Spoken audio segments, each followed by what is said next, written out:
आज हम सिर्फ एक खबर लेकर नहीं आए हैं, बल्कि हम आपके अपने गांव कावन की उस कहानी को सामने लाने आए हैं जो आपके गांव के प्रधान की मेहनत और लगन से लिखी जा रही है। हम बात कर रहे हैं एक ऐसे नाम की जो पिछले 10 वर्षों से चुपचाप बिना किसी शोर शराबे के गांव को विकास की उस मुख्य धारा से जोड़ रहा है जिसका सपना आप सबने मिलकर देखा था। हम बात कर रहे हैं आपके ग्राम प्रधान धीरज सिंह के प्रतिनिधि गृजेश सिंह की, जो बीते 10 साल महज समय का एक पहिया नहीं रहे हैं, बल्कि ये वो 10 साल हैं जिनमें आपने अपने गांव की तस्वीर को बदलते देखा है। गृजेश सिंह ने इन वर्षों में गांव का नेतृत्व एक जिम्मेदारी के तौर पर नहीं, बल्कि एक परिवार के मुखिया के तौर पर किया है। उनका एक ही लक्ष्य रहा कि कावन का हर घर विकास की रोशनी से जगमगाए, चाहे वो पक्की सड़कें हों, साफ पानी की व्यवस्था हो या फिर सरकारी योजनाओं का लाभ हर जरूरतमंद तक पहुंचाना हो। गृजेश सिंह ने यह सुनिश्चित किया है कि गांव का कोई भी कोना उपेक्षित न रहे। निष्पक्ष धारा की टीम से बात करते हुए गृजेश सिंह के चेहरे पर एक सहज मुस्कान और आंखों में संतोष साफ झलक रहा था। उन्होंने कहा, मैं प्रतिनिधि नहीं, इस गांव का बेटा हूं।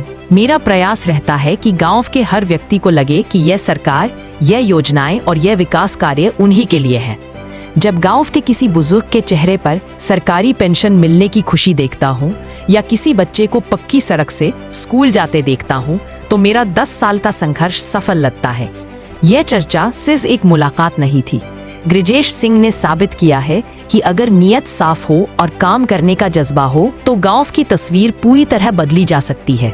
अंत में अपने गांव के लोगों से अपील करते हुए गृजेश सिंह ने कहा, आइए हम सब मिलकर इस विकास यात्रा का हिस्सा बने, अपने प्रतिनिधि के प्रयासों को सराहें और कावड़ को चंदौली जनपद का सबसे आदर्श गांव बनाने में अपना सहयोग दें। चलो नहीं भैया, सही है, चलो करें। नमस्कार, मेरा नाम विवेक है और आप देख रहे हैं निष्पक्ष धारा। और इस वक्त मैं पहुंच चुका हूं चंदौली जनपद के चाहनिया ब्लॉक अंतर्गत कावर गांव सभा में। कावर गांव सभा के प्रधान प्रतिनिधि हमारे साथ ठीक मौजूद हैं। हम जानेंगे इनसे कावर ग्राम सभा का 4.5 साल के कार्यकाल के विकास के बारे में। इन्होंने अपने इस समय जो प्रतिनिधित्व का काम कर रहे हैं, इन्होंने गांव को क्या क्या विकास के रास्ते से जोड़ा है, इसके बारे में जानने का प्रयास करते हैं। और पहले इनका मैं परिचय लेता हूं और आपसे मिलाता हूं। क्या नाम है आपका? जी, मेरा गृजेश कुमार सिंह नाम है मेरा। मैं ग्राम प्रधान कांवर का प्रतिनिधि हूँ। मेरी पत्नी यहाँ श्रीमती धीरज सिंह ग्राम प्रधान है पिछले 10 वर्षों से। 2015 में वो निर्वाचित हुई थी और उसके बाद आज 2025 चल रहा है। पिछले 10 वर्षों से मैं इस गांव का प्रतिनिधित्व कर रहा हूँ।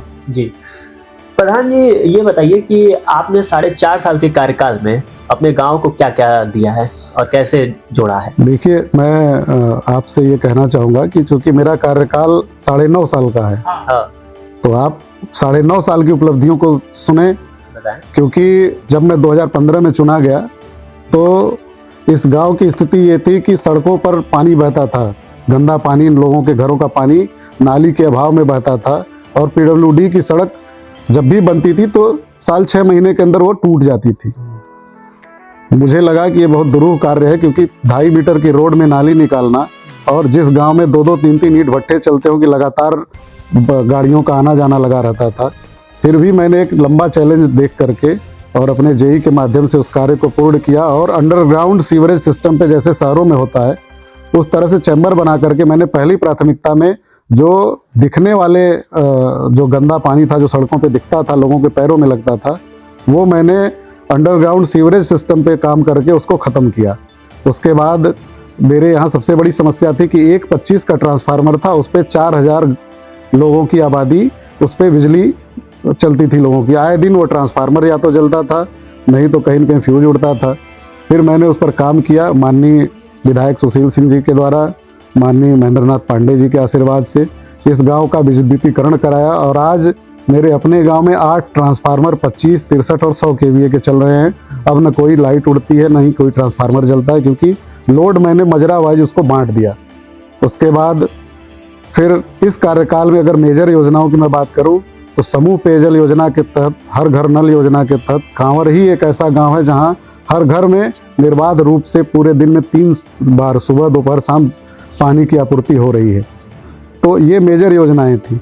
उसके अगर मैं शुरू में बात करूं तो जब मैं निर्वाचित हुआ तो मेरे गांव में सिर्फ 3 पेंशनधारी थे, गिनती के सिर्फ 3 पेंशनधारी थे, और आज मेरे गांव में आप 160-62 के आसपास वृद्धा पेंशन के हैं, 82 के आसपास विधवा पेंशन है, 12-13 के आसपास दिव्यांग पेंशन है। और मेरे अपने पूरे इस कार्यकाल में अब तक मैं अपने गांव के जो ऐसे लाभार्थी थे जिनको आवास की बहुत विकट समस्या थी, जो अति गरीब थे, अनुसूचित और पिछड़ी जातियों के, मैंने कम से कम 70 आवास पिछले 9.5 वर्षों में उनको लड़ के झगड़ के लाया और पास करा के उनका अब तक इतना आवास बना है।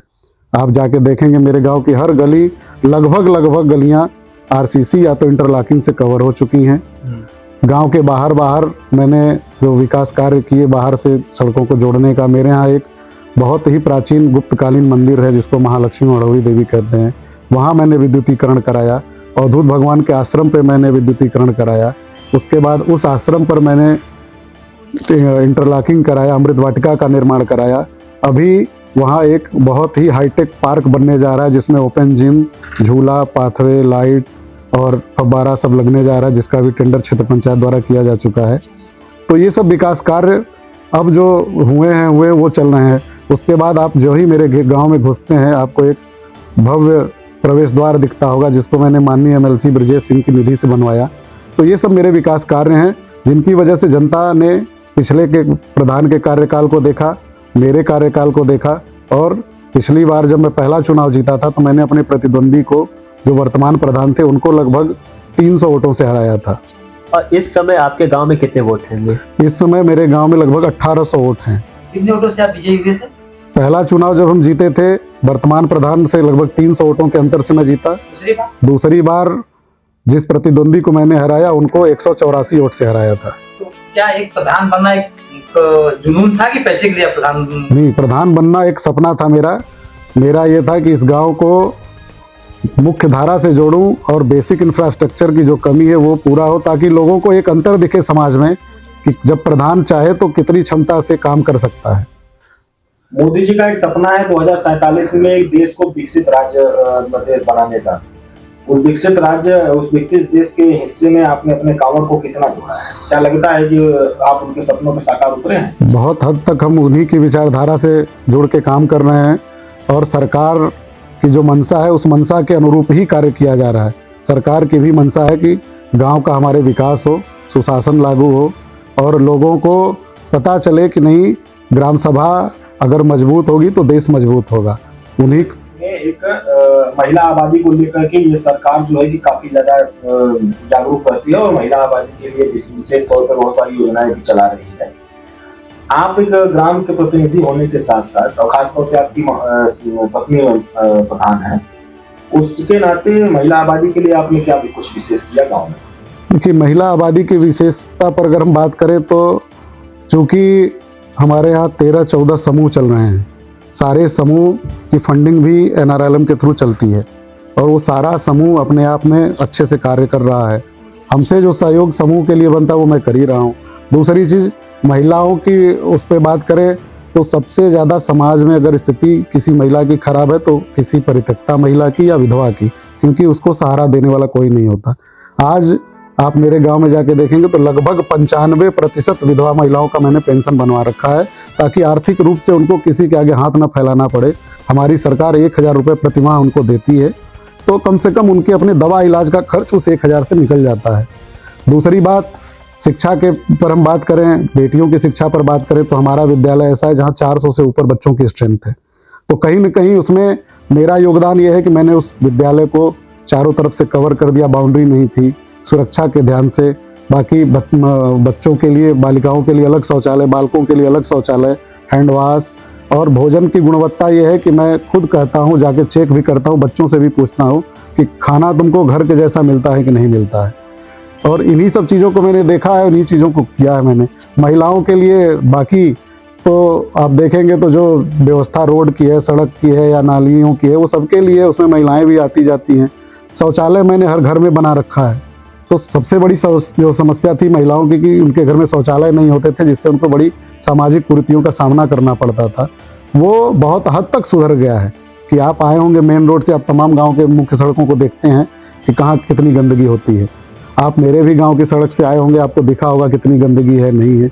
उससे आप खुद ये निर्णय ले सकते हैं कि बाकी गांव के तुलना में कांवड़ में विकास हुआ है, नहीं हुआ है, या क्या दिख रहा है। इतने विकास के बाद अब नेक्स्ट स्टेप ब्रिजेश सिंह का क्या होगा? देखिए, नेक्स्ट स्टेप का मतलब अब जब राजनीति ही मेरा चोला है और सेवा ही संकल्प है, तो मेरी भी इच्छा है कि आने वाले समय में मैं जिला पंचायत पद का प्रतिनिधित्व करूं। और अगर सब कुछ सही रहा, मेरी कर्तव्य निष्ठा और पार्टी के प्रति जो मेरा समर्पण है, पार्टी ने मुझे मौका दिया, तो प्रधान के भी ऊपर के पदों पर मैं अपना योगदान दूंगा और अपने प्रत्याशिता को सिद्ध करूंगा। तो जाते जाते पूछिए आप पूछिए, वो लास्ट में पूछेंगे। जाते जाते आपका एक सवाल और है कि अगर आपको दोबारा जनता मौका देती है तो विकास के क्या मुद्दा रहेंगे जिसपे आप उसी को लेकर चलेंगे? क्योंकि सबका साथ सबका विकास, तमाम तरह की पार्टियों का विकास होता है, तो आपका क्या मुद्दा रहेगा? देखिए, विकास जो क्षेत्र है जिला पंचायती लड़ेंगे, लगभग सेक्टर नंबर 4 में है आपके, लगभग 22-23 गाँव होंगे, 27 गाँव है, तो उसमें विकास का क्या मुद्दा रहेगा आपको चुनाव? देखिए, विकास का मुद्दा जिला पंचायत के माध्यम से जो है, वो जो भी आधारभूत संरचनाओं पे जो काम होता है जिला पंचायत के द्वारा, उतने कार्य हम भी करा देंगे। दूसरी चीज़ ये है कि आम आदमी को स्थानीय नेताओं से जोड़ना और अपने जनप्रतिनिधित्व को साबित करने के लिए ज़रूरी है कि आप जनता के बीच में बने रहें, उनके सुख दुख को समझें। जहाँ सड़कें PWD के द्वारा बनाई जा सकती हैं, आप उनसे पहल करके बनवाएं। बड़े नेताओं से पहल करके वहाँ जो योजनाएं बड़े बाहर से ला सकते हैं, आप उनको लाएं, क्योंकि आपकी जो निधि है वो एक सीमित है, काम या लोगों की अपेक्षाएं असीमित हैं। हर कोई नहीं समझ सकता कि आपकी क्षमता कितनी है, लेकिन जो आपके क्षमता के बाहर की चीज़ें हैं, अगर आप ऊपर के नेताओं से वो चीज़ें लाते हैं तो उनको भी ये लगेगा कि नहीं, हमारा जनप्रतिनिधि ऐसा है कि अपने निधि से के बाद भी बाहर के और नेताओं की निधियों का प्रयोग अपने ग्राम सभा या अपने क्षेत्र पंचायत या अपने जिला पंचायत में कर सकता है। आपके ग्राम सभा जो कांवर है, इसमें कितना गांव है? होगा लगभग 2 गांव है। एक मजरा हमारा राजस्व गांव तो एक है, लेकिन एक मजरा हमारा मड़ैया के नाम से है, वो अलग आबादी का है। वो वहाँ लगभग 250 लोगों की आबादी है। वो वहाँ पे क्या क्या कार्य हुआ है? वहाँ पर जितनी भी वहाँ सड़क नहीं थी, वो गांव हमारा मुख्य मार्ग से हमेशा कटा हुआ रहता था, क्योंकि बरसात के दिनों में वहाँ जाने के लिए कोई रास्ता ही नहीं रहता था। वहाँ तक मैंने नाबार्ड से 70 लाख रुपए सैंक्शन करा के पिच रोड बनवाई। वहाँ के हर घर को मैंने नल, जो हमारा जलकल है, उससे जोड़ दिया है। वहाँ जितनी भी गलियाँ थीं वो सबको मैंने कंक्रीट या इंटरलॉकिंग कर दिया। एक सामुदायिक भवन के नाम पर वहाँ के लिए मैंने एक आंगनवाड़ी केंद्र बनाया, ताकि जब भी कोई ऐसी ज़रूरत हो, सार्वजनिक रूप से ज़रूरत हो, तो उस केंद्र का वो लोग उपयोग कर सकें। उस छोटे से मजरे के लिए जितना मैंने काम किया है, उस गाँव के, उस मजरे के लोग खुद कहते हैं कि आज तक हम लोगों को कोई पूछने वाला नहीं था, लेकिन प्रधान जी ने हमारी सारी समस्या को दूर कर दिया है। एक सवाल ब्रिजेश जी आपसे ये है कि आज के युवा पीढ़ी को प्रधानी का चुनाव लड़ना चाहिए कि नहीं लड़ना चाहिए? देखिए, चुनाव सिर्फ ये सोच के कि नहीं लड़ना चाहिए कि नहीं, ये अलग विषय है। अगर आपके पास विजन कुछ करने का है, आप चाहते हैं कि मैं कुछ करूं, समाज में एक मिसाल बनूं, आप देखे होंगे 2020 के बाद 21 से जो प्रधान नए बने हैं, हर ब्लॉक में 10 प्रधान 20 प्रधान मिसाल बने हैं। उन्होंने इतना काम किया, कहीं न कहीं अपने को साबित किया कि नहीं, एक ग्राम प्रधान चाहे तो बहुत कुछ कर सकता है और अपने गांव की दिशा दशा को बदल सकता है। अगर आपके अंदर वो जुनून है, तब तो आप बेखौफ नेतृत्व करिए और अपने लोगों को ये साबित करिए कि अगर मैं करूं, मुझे चुना जाएगा तो मैं इनसे बेहतर करूंगा। आपके अंदर वो दमखम है, तब तो आइए। और अगर आपको लगता है कि सिर्फ 5 साल के लिए हम प्रधान बने, तो मुझे लगता है कि फिर आपके लिए प्रधानी नहीं है। आप प्रधान अगर बनना चाहते हैं तो ऐसा बनिए कि जनता आपको छोड़ना न चाहे। सांसद निधि से आपने क्या अपने गांव में क्या क्या काम करवाया है? सांसद निधि में हमारे यहाँ एक शेड लगा है, महालक्ष्मी माढ़ोरी देवी के मंदिर के पास। क्या उसके प्राइस होंगे? लगभग 10 लाख रुपए उन्होंने खर्च किया उसके लिए। विधायक सांसद या वर्तमान सांसद? नहीं, पूर्व सांसद के द्वारा। वर्तमान सांसद तो आज तक इस गांव में देखने ही नहीं आए कि ये गांव है कहाँ। अब वर्तमान विधायक के द्वारा? वर्तमान विधायक के द्वारा हमारे यहाँ पिछले कार्यकाल में एक खड़ंजा लगा है 5 लाख का, बाकी तो कोई कार्य यहाँ नहीं है। जिला पंचायत सदस्य, जिला पंचायत से हमारे यहाँ इंटरलॉकिंग हुई है और एक यात्री शेड बना है। और ब्लॉक प्रमुखी की तरफ से ब्लॉक प्रमुख के द्वारा हमारे गांव में अब तक लगभग 20 लाख रुपए का कार्य कराया जा चुका है, 20-25 लाख रुपए का, और अभी 20 लाख का कार्य प्रस्तावित हो चुका है, टेंडर हो चुका है, जो अब लगने जा रहा है। गांव के विकास पर आप क्या कुछ कहना चाहेंगे? और देखिए, गांव मेरा भी है, जो बाहर रहते हैं उनका भी है, और गांव ही मूल है। आप सबने भी देखा, हमने भी देखा कि कोरोना में लोगों की गांव की उपयोगिता समझ में आई कि नहीं, गांव कितना सेफ है, गांव को कैसा बनाया जाए, कैसे रखा जाए।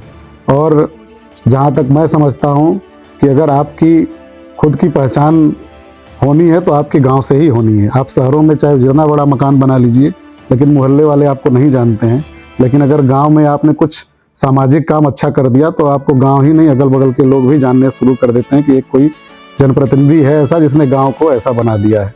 तो गांव एक बहुत बड़ी चीज़ है, जिससे हमारी, आपकी, आपके पूर्वजों की, आपके अभिभावकों की, या आपके जो भी परिवारजन है उनका नाम भी आगे बढ़ता है। वार्ता काफी लंबी हो गई विजय जी हमारी और आपकी, और चलते चलते 60 में बस 2 सवालों के जवाब। एक तो ये कि बाई चांस सीट यदि आती है तो पुनः अगर आप नेतृत्व करने के लिए आगे आते हैं, और या अगर सीट चेंज होती है और नए जो प्रत्याशी मैदान में उतरेंगे और वो भी मंशा के साथ उतरेंगे कि हम भी गांव के विकास की धारा से जोड़ें, तो उनके लिए आपकी तरफ से संबोधन क्या होगा? उनके लिए संबोधन यही होगा कि जिन भी विकास कार्यों को उन्होंने पिछले 10 वर्षों में देखा है मेरे द्वारा, कम से कम उसको वो सतत बनाए रखें और उसमें कुछ न कुछ नया जोड़ने का वो प्रयास करें। उनको मेरी शुभकामनाएं रहेंगी और मेरा पूरा सहयोग रहेगा, चाहे वो जनप्रतिनिधि का हो, चाहे प्रशासनिक हो, चाहे जैसा भी। वो अगर उनको ज़रूरत समझ में आएगी कि नहीं, गिरिजेश भैया से सहयोग लेकर के इस गांव को और संवारा जाए, सजाया जाए, हम हमेशा उनके लिए तत्पर रहेंगे। और चलते बस एक लास्ट सवाल, जब आप लोग 2020 में प्रधान बने थे तो देश में ऐसा कॉन्फिडेंस खड़ा हो गया कि पूरा देश ही घरों में कैद हो गया। उस दौरान कांवर की जनता को कितना तकलीफ हुआ, और उस दौर में बस किस प्रकार से आप उनके लिए सहयोगी बने, वो यादें भी ताजा हो जाएं, क्योंकि आप उन लोगों के बीच में एक बार फिर से जाएंगे। देखिए, हम लोगों ने ऐसी त्रासदी देखी जो शायद आने वाली पीढ़ी न देखे। मेरा जो कहना है कि आने वाली पीढ़ी न देखे, और उस त्रासदी में मैंने अपने लोगों को जितना मुझसे बना, चाहे चावल, गेहूं, सब्जी, जो कुछ जैसा गरीब था उसको जाके घर पे उसको सहयोग किया। मैंने जो दवा के लिए परेशान था, जिसके पास डॉक्टर की उपलब्धता नहीं थी, मैंने उसको अपने खुद के साधनों से डॉक्टर तक पहुंचाया। बहुत सारे लोगों की जान भी बचाई, कुछ लोगों को हमने खोया भी, उसका भी मुझे गम है कि उनको हम बचा नहीं पाए, कुछ अल्पायु में ही चले गए बेचारे। उनके साथ मेरी श्रद्धांजलि भी है।